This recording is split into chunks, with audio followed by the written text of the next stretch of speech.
Sacrificing Mother Earth by Nicholas Nguyen. RST Sacrifice, Fall 2022. At the dawn of humanity, innovation alongside the origins of religion and of sacrifice began. Sacrifice at this time focused on totems, small game and animal sacrifice, and celebration of what nature provided in terms of food and shelter.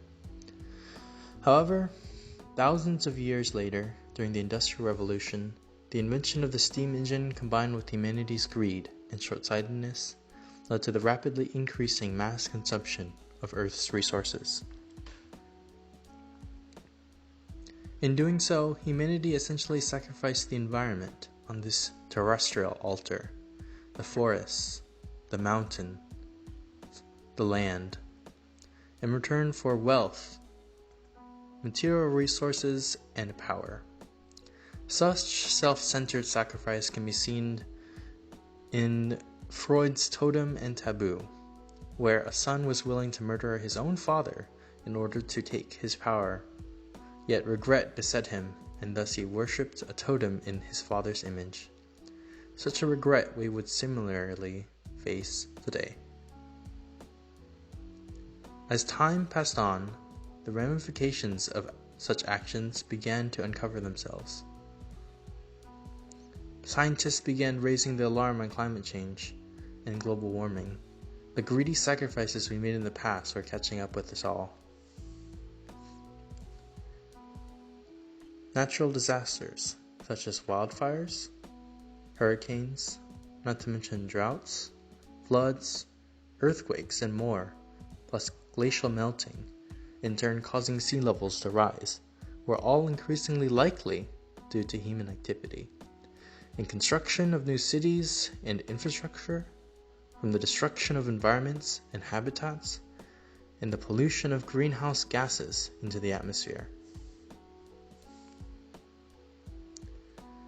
And yet, the increase of environmental disasters and the overall augmented awareness of the problems our current consumption and production practices were causing, the majority of individuals continue to maintain their current positions and routines. So even though we may have sacrificed our environment historically, why and what are the barriers that are preventing us from sacrificing for our environment instead of sacrificing it? Firstly, we should acknowledge that these barriers are faced by both our leaders and our individuals, which both are important such that change for our environment and therefore saving our future generations in the process. The first barrier I'd like to talk about is division. Division between political parties, with strife on both sides leading to inaction, and further cultural and societal partisanship preventing universal action to be made. However, even besides political division, people either not knowing or plain disagreeing that climate change is our greatest concern often prevent measures to be taken. Whether it be recent events such as the coronavirus pandemic, in international conflicts such as the Russo-Ukrainian war, or distrust of the government, this disinterest or even apathy will ultimately lead to the downfall of Earth's environment.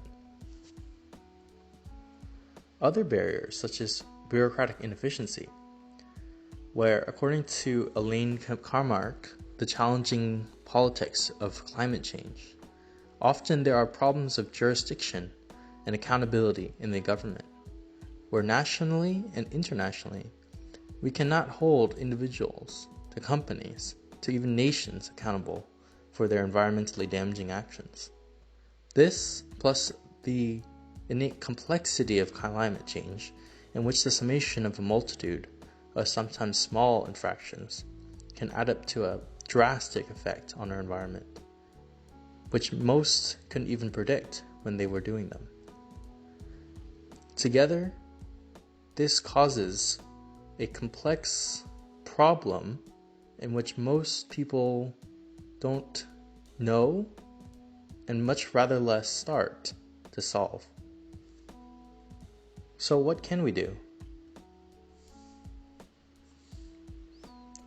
We can think of the future.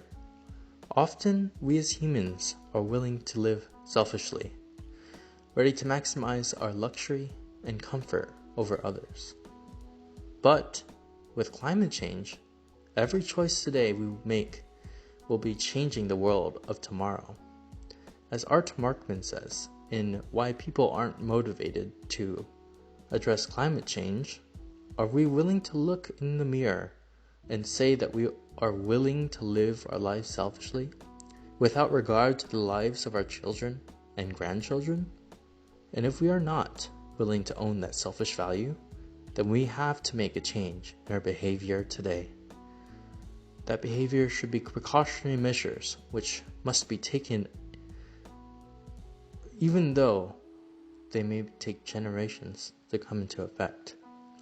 They can and shall alter the fate of this world. Secondly, we must take action on the whole. We must bypass the division that separates us and act united. Through both individual and collective action, from recycling our bottles and turning off the faucet when we brush our teeth, to signing legislature and treaties to limit our production of greenhouse gases and pollutants. Together, in a sort of Durkheim's collective effervescence sort of way, we may transform sacrifice from selfish to selfless and make a sacrificial offering great enough that we may save our planet. And so, even though we didn't start the fire of climate change, we one day may put into action enough countermeasures, enough alternative energy sources, enough individual sacrifice that we may put it out. Thank you. That is my RST Final, and here are my sources. The end.